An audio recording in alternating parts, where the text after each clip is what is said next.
తాకట్లో ఉన్న మీ బంగారాన్ని విడిపించి ఆ రోజు ఆన్లైన్ రేటుకి కొంటాం. Sharma gold company. నమస్కారం అండి, సుమన్ టీవీకి స్వాగతం. నేను గీతాంజలి. మనలో చాలా మందికి ఎన్నో ధర్మ సందేహాలు వస్తూ ఉంటాయి. అందులో ప్రధానంగా దేవాలయ దర్శనం ఏ విధంగా చేయాలి అసలు? అంటే మనం రావడమే అంటే దేవాలయానికి వెళ్ళటమే, నేరుగా స్వామి దగ్గరికి మూల విరాట్ దగ్గరికి వెళ్ళిపోయి దండం పెట్టుకుని వచ్చేస్తూ ఉంటాం హడావిడిగా. ఇంకొన్ని సందేహాలు ఏంటంటే నవగ్రహాల్ని ఏ సమయంలో దర్శించుకోవాలి, ముందుగా ప్రధానమూర్తిని దర్శించుకున్న తర్వాత నవగ్రహాల, లేకుంటే ముందు నవగ్రహాలు తర్వాతే ప్రధాన దైవం దగ్గరిక, ఇలా సందేహం ఉంటుంది. అలాగే ప్రదక్షిణ చేసే ప్రక్రియ కావచ్చు, అంటే ఒక పరిక్రమ చేసే క్రమంలో ఏవేవి ముందుగా దర్శించుకోవాలి, ఏవి తర్వాత అనేది చాలా మందికి ఉండే సందేహాలండి.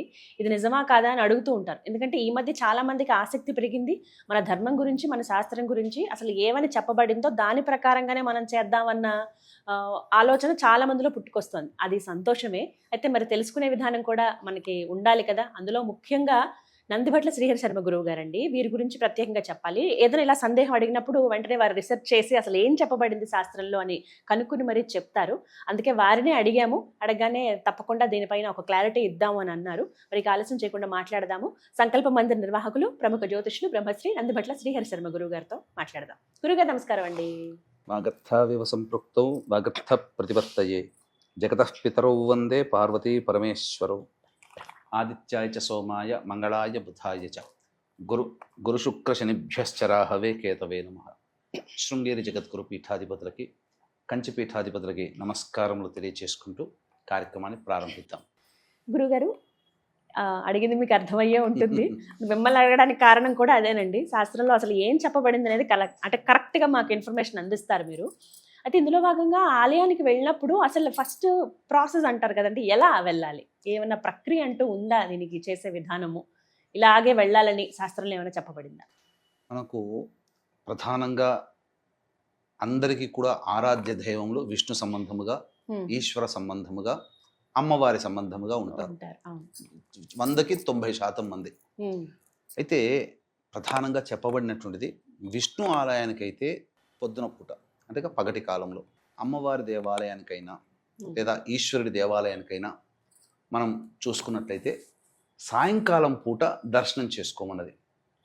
ఎందుకంటే విష్ణు అలంకార ప్రియ కాబట్టి అభిషేకము అర్చన అయిన తర్వాత బాగా అలంకరణ చేస్తారు కదా, మళ్ళీ సాయంత్రం పూట అలంకరణ ఉండదు, పొద్దున పూట చేసింది అలా ఉండిపోతుంది. అందుకనే విష్ణుదేవుని దర్శించుకోవడం అనగా లక్ష్మీ నరసింహస్వామి కానీ, నారాయణుడు కానీ, విష్ణుమూర్తి కానీ, వెంకటేశ్వరుడు కానీ, ఇలా దేవాలయానికి సంబంధించి ఉదయం పూట దర్శనం చేసుకోవాలి. ఇక సాయంకాలం పూట ఈశ్వరుని ఎందుకు దర్శనం చేసుకోవాలి అని అంటే, కైలాస పర్వతము నుంచి వృషభారూఢుడై నందివాహనం ఎక్కి భార్యా సమేతముగా అనగా పార్వతీ సమేతముగా ఈశ్వరుల వారు శ్రీశైల క్షేత్రానికి వచ్చి అక్కడ జరుగుతున్నటువంటి కళ్యాణ ఘట్టాన్ని విశేషముగా గమనించి తదనంతరం ఆశీర్వచనం ఇచ్చి మళ్ళీ కైలాసానికి వెళ్ళిపోతారట. అంటే ఈ యొక్క ప్రదోషకాల సమయంలో భూప్రాంతములో సంచరిస్తారు. ఆ సమయంలో మానవులందరూ కూడా శివారాధన చేయమని మనకు అనాదిగా వస్తున్నటువంటి ఆచారము. అందుకనే ప్రదోషకాల సమయంలో పెద్దవాళ్ళు భోజనం చేయకూడదు, నిద్రపోకూడదు, మైథునం పనికిరాదు, అలాగే ఇంటి ముందర కూర్చోకూడదు, అలా గుమ్మం ముందర ప్రదోషకాలంలో అని చెప్తుంటారు. కారణం ఇది. అలాగే అమ్మవారి దేవాలయానికి కూడా, అంటే ఈశ్వర దేవాలయంలో సాయంకాలం పూట ఎప్పుడైతే దర్శనం చేసుకొని అర్చన చేసుకొని మన సంకల్పం ఆ పరమేశ్వరునికి చెబితే పరమేశ్వరుడు సంపూర్ణంగా అతి త్వరగా మన యొక్క సంకల్పాన్ని నెరవేరుస్తాడు. ఎందుకంటే భూమండలంలోనే ఆ సమయంలో ఉంటాడు కాబట్టి. ఇక రెండవది అయినటువంటిది అమ్మవారి దేవాలయానికి కూడా. మీ ఇంటికి దగ్గరలో అమ్మవారి దేవాలయం ఉందమ్మా? నేను చెప్పిన పని, ఒక చిన్న పని చేయండి తప్పకుండా. ఏంటంటే, మీరు ఆఫీస్కి వచ్చేటందుకు ముందే పొద్దున్నే అమ్మవారి దేవాలయానికి వెళ్ళండి. అమ్మవారిని, ఆ రూపుని, ముఖార విందాన్ని ఒక 2 నిమిషాలు చూడండి తదేకంగా. అమ్మవారు ఎలా కనిపిస్తుంది? గంభీరముగా, మందస్మితముతో, అలా చాలా చక్కగా గంభీరంతో కనిపిస్తుంది. మళ్ళీ ఆఫీస్ నుంచి అయిపోయిన తర్వాత ఇంట్లో మళ్ళీ కాళ్ళు చేతులు కడుక్కొని మళ్ళీ అమ్మవారి దేవాలయానికి వెళ్ళండి. పొద్దున కనిపించినటువంటి గంభీరత పోయి సౌమ్యముగా నవ్వుతూ, రామ్మ నీకేం కష్టం వచ్చింది అన్నట్టుగా అంత నవ్వుతూ కనిపిస్తుంది. ముఖంలో నవ్వు ఉంటుంది. అంటే దేనికి సంకేతం అంటే, ఆ యొక్క భండాసురులని అలాగే ఈ అనేక మంది రాక్షసులని సంహరించి అమ్మవారు సాయంకాలానికి సంహరించి ప్రసన్నురాలై ఉంటుంది. అంటే విజయ గర్వముతో ఒక గొప్ప పని చేశాను, ప్రపంచాన్ని కాపాడాను దుష్టశక్తి నుంచి అనే ఒక విజయ గర్వముతో సంతోషముగా ఉంటుంది. కాబట్టి అమ్మవారి దేవాలయాన్ని కూడా సాయంకాల సమయంలో దర్శనం చేసుకుంటే మహాపుణ్యం. అంటే దీనికి ఇలాగే చేయాలని కాదమ్మా, ముందుకు వెనక చేసుకోవచ్చు, కానీ ప్రధానంగా దర్శనం చేసుకోవాల్సినటువంటిది అమ్మవారికి, అయ్యవారికి, విష్ణువుకి ఈ విధమైన విధానం శ్రేష్టము అని చెప్పవచ్చు, ఇంకా గొప్పది. ఇక మన ఇంటి నుంచి దేవాలయానికి చేరుకునేటప్పుడు ప్రధానంగా పూర్వకాలంలో అయితే కాలి నడకన నడుచుకుంటూ దేవాలయానికి వెళ్ళేవాడు. ఇప్పుడు బీపీ, షుగర్లు ఇబ్బందులు ఎదురవుతున్నాయి కాబట్టి బండి మీద వస్తారు. చెప్పులన్నీ కూడాను ఒక పక్కన వదిలిపెట్టి మనం ఇంటి నుంచి మార్గమధ్యంలో తొక్కకూడని తొక్కినా, తగలకూడని వస్తువులు తగిలినా, లేదా మైలో ఉన్నటువంటి వాళ్ళు మనకు తెలియదు కదా, వాళ్ళని తగిలిన ఆ దోషం ఉంటుంది. కాబట్టి దేవాలయంలోకి ప్రవేశం చేయగానే ముందుగా కాళ్ళు కడుక్కోవాలి. మగవాళ్ళైతే కుడికాలు తర్వాత ఎడమకాలు, ఆడవాళ్ళైతే ఎడమకాలు తర్వాత కుడికాలు ప్రక్షాళన చేసి అప్పుడు ఆ యొక్క గర్భాలయ శిఖరం ఉంటుంది కదా, మొట్టమొదలు ఆ శిఖరాన్ని నమస్కారం చేసుకోవాలి. తర్వాత ధ్వజస్తంభ నమస్కారం చేసుకొని నవగ్రహాలు ఉంటే నవగ్రహాల చుట్టూ ప్రదక్షిణ చేసి తదనంతరం ఆ మూల విరాట్టు దగ్గరికి కాకుండా మూల విరాట్టుకి అంగభూతముగా ఉన్నటువంటి ఉప ఆలయాలని దర్శనం చేసుకోవాలి. అంటే విష్ణుమూర్తి అయితే ఆళ్వారులు, అలాగే గరుత్మంతుడు, అలాగే గోదాదేవి, లక్ష్మీదేవి దర్శనం చేసుకుని తదనంతరం విష్ణుమూర్తిని. అదే శివాలయానికి వెళితే ముందుగా గణపతి, కుమారస్వామి, అమ్మవారు, నంది, తదుపరి పరమేశ్వరుని దర్శనం చేసుకోవాలి. ఇలా మనకు అమ్మవారికి అయితే కూడా అమ్మవారి ఉపాలయాలు ఉంటాయి, దర్శనం చేసుకుని ఆ విధంగా చేసుకోవాలి. ఇప్పుడు ఉపాలయాల గురించి చెప్పారు కదా గురుగారు, ఇక్కడే చిన్న సందేహం అండి. నవగ్రహాలు ఉంటాయి, అయితే ముందుగా నవగ్రహాలు దర్శనం చేసుకుని అక్కడ ప్రదక్షిణాల చేయవచ్చా, లేదంటే తర్వాతే ప్రధానమూర్తిని చూసిన తర్వాతే ఇక్కడికి రావాలా, ఎలా అండి ప్రక్రియ? ఒక్క విషయం చెప్తానమ్మా. ప్రధానంగా స్వామివారిని దర్శనం చేసుకోవాలన్నా ముందుగా జయ విజయులని దర్శనం చేసుకునే కదా సనక సనందాదుల వాళ్ళందరూ వచ్చి, నారద మునిందుల వారు కూడా ముందుగా రక్షకులనే కదా. అలాగే కైలాసంలో ఉన్నటువంటి పరమేశ్వరుని దర్శనం చేసుకోవాలంటే ముందు నంది, భృంగి, శృంగి, ప్రమద గణాలు వీళ్ళందరినీ దాటే పరమేశ్వరుని దగ్గరికి వెళ్తారు.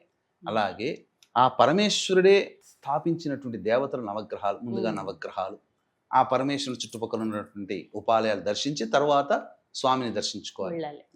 అయితే చాలా మంది నవగ్రహాలు దర్శనం చేసుకున్నాక కాళ్ళు కడుక్కోవాలి అని అంటారు. మొదలే దేవాలయానికి అప్పుడే కాళ్ళు కడుక్కున్నాం, మళ్ళీ నవగ్రహాల తర్వాత కాళ్ళు ఎందుకు? అవసరం లేదు. కాకపోతే ఏ సందర్భంలో కాళ్ళు కడుక్కోవాలి దేవాలయంలో నవగ్రహాల దగ్గర అంటే, ఏదైనా గ్రహదోష నివారణార్థమై ప్రత్యేకముగా నవగ్రహాల దగ్గర ఈ యొక్క పూజలు, అర్చనలు, అభిషేకాలు, దానాది కార్యక్రమాలు, బలి కార్యక్రమాలు చేస్తారు కదా, అప్పుడు కాళ్ళు కడుక్కొని మళ్ళీ మూల విరాట్టు దగ్గరికి వెళ్ళాలి. ఇది విధానంగా చెప్పబడి ఉంది. అంతే తప్ప నవగ్రహాలు చూడగానే మళ్ళీ దర్శనం చేసుకొని మళ్ళీ ప్రదక్షిణ చేసి మళ్ళీ కాళ్ళు కడుక్కొని మళ్ళీ దేవాలయానికి వెళ్ళి మళ్ళీ మూల విరాట్టు చేయాలని అవసరం లేదు. ఇంకొన్ని సందర్భాలలో మృత్యుంజయ పరిహారార్థమై దానాది కార్యక్రమాలు, బలి కార్యక్రమాలు, అలాగే శనిదోష నివారణ కార్యక్రమాలు జరిపించుకుంటారు కదా, ఆ సందర్భంగా దానాది హోమాది కార్యక్రమాలు జరిపిన తరువాత కాళ్ళు కడుక్కొని మళ్ళీ దర్శనం చేసుకోవాలి. అంతే విధంగా ఈ యొక్క రావి చెట్టుని ప్రదోషకాల సమయంలో ప్రదక్షిణలు చేయకూడదు. సాయంకాలం సూర్యాస్తమైన తర్వాత రావి చెట్టు దగ్గర ఉండకూడదు. ఇది శాస్త్ర నియమం. అంటే జ్యేష్ఠాదేవి మళ్ళీ మనతో పాటు మన ఇంటికి వస్తుందని ఈ విధంగా చెప్పబడి ఉంది. అంతేకాకుండా ఈ రోజున్నటువంటి ప్రస్తుత వైఖరి గనక మనం చూసినట్లయితే అనేక దేవాలయాల్లో చూస్తున్నాం. ఇప్పుడు సినిమా హాల్ దగ్గర టికెట్ల కోసం కొట్లాడుకున్నారంటే ఒక అర్థం ఉంది. ఇష్టమైన అభిమాన నటుడు, సినిమా మిస్ అయిపోతాము, అది అదే విధానం దేవుడి దగ్గర అప్లై చేస్తారు. దేవుడి దగ్గరకు వచ్చినప్పుడు అందరూ దాసులే. అరిషడ్వర్గాలని పూర్తిగా తొలగించుకొని మనం అక్కడ క్యూలో నిలబడతాం.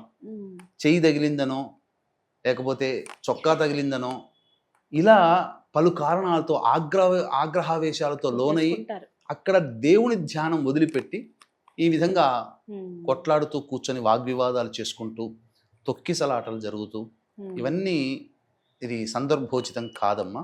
అందుకనే వీక్షించేటువంటి ప్రేక్షకులు కూడా ఈ దేవాలయానికి సంబంధించినటువంటి దర్శనానికి వెళ్ళినప్పుడు స్థిరచిత్తమైన మనస్సు కలవారై, అలాగే అరిషడ్వర్గాలని కూడా అదుపులో పెట్టుకొని సదా దైవనామస్మరణ, ఏ దేవాలయానికి వెళితే ఆ దేవత యొక్క నామస్మరణ చేసుకుంటూ, ప్రధానంగా ఎవరైతే అక్కడ ఉండి ఆ స్వామిని ఆ అమ్మవారిని దర్శనం చేసుకొని బయట కూర్చొని ఆ పాజిటివ్ ఎనర్జీని ఫీల్ అయ్యి తర్వాత ఇంటికి వస్తారో ఖచ్చితంగా ఆ దేవతానుగ్రహం కలుగుతుంది. ఎలా కలుగుతుంది దేవతానుగ్రహం అంటే, నిజంగా నిజమైన భక్తుడిని పరమేశ్వరుడైనా, ఆ స్వామివారైనా, నారాయణుడైనా, అమ్మవారైనా ఆప్తంగా దగ్గర తీసుకుంటారు. ఎలా తీసుకుంటారు? మీరు వెళ్ళారు, చాలా చోట్ల పెద్ద క్యూలు కనబడతాయి. అమ్మ ఈశ్వరుని దర్శనం చేసుకోలేకపోయినా, అమ్మవారిని దర్శనం చేసుకొని ఇంత క్యూలో నేను ఉండలేకపోతాను, నా వల్ల కాదు అని ఆర్ద్రమైన హృదయంతో కనుక ఎవరైనా భక్తులు కనుక ఉంటే వాళ్ళ జీవితంలో, మీ జీవితంలో కూడా, ప్రేక్షకులు వీక్షించేటువంటి ప్రేక్షకుల జీవితంలో ఎక్కడో ఒక సందర్భంలో ఒకసారి జరిగి ఉంటుంది, ఖచ్చితంగా జరిగి ఉంటుంది. అలా బాధపడుతూ అయ్యో నా స్వామిని దర్శించుకోలేకపోయాను, నా అమ్మవారిని దర్శనం చేసుకోలేకపోయాను అని బాధపడుతూ అంత క్యూలో నా వల్ల కాదు, ఎప్పటికవుతుందో అనుకున్నటువంటి సమయంలో ఎవరో ఒక వ్యక్తి, అయ్యగారి రూపంలోనో పెద్ద ధర్మాధికారి రూపంలోనో ఎవరో ఒక వ్యక్తి, రండి మీరు ఇక్కడ నిలబడ్డారేంటి, రండి చూద్దాం పదండి, మేము కూడా పోతున్నాం, మాతో పాటు రండి అని చెప్పి తీసుకొని పోయి పక్క వరుసలోంచి ఇలా తీసుకుపోయి వెంబడే దర్శనం చేసి బయటకు వస్తే ఆ మనిషి కనబడ్డాడు. ఇలా చాలా మంది జీవితాల్లో ఎంతో మంది ఘట్టాలు జరుగుతున్నాయి. అదే నిజమైన భక్తికి తార్కాణము.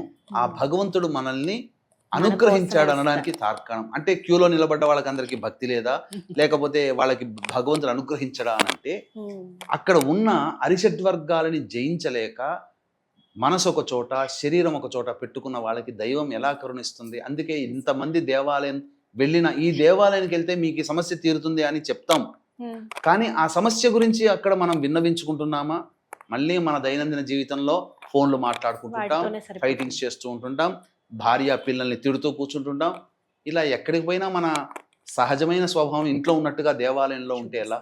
పైగా కొంతమంది దర్పం చూపిస్తారు, నేను గొప్ప ధనవంతుణ్ణి, ఈ స్వామికి ఇంత చేశాను, అంత చేస్తున్నాను. ఇలా పనికిరాదమ్మా. ఎంతటి వాడైనా ఆ స్వామికి దాసుడే, అమ్మవారికి దాసుడే.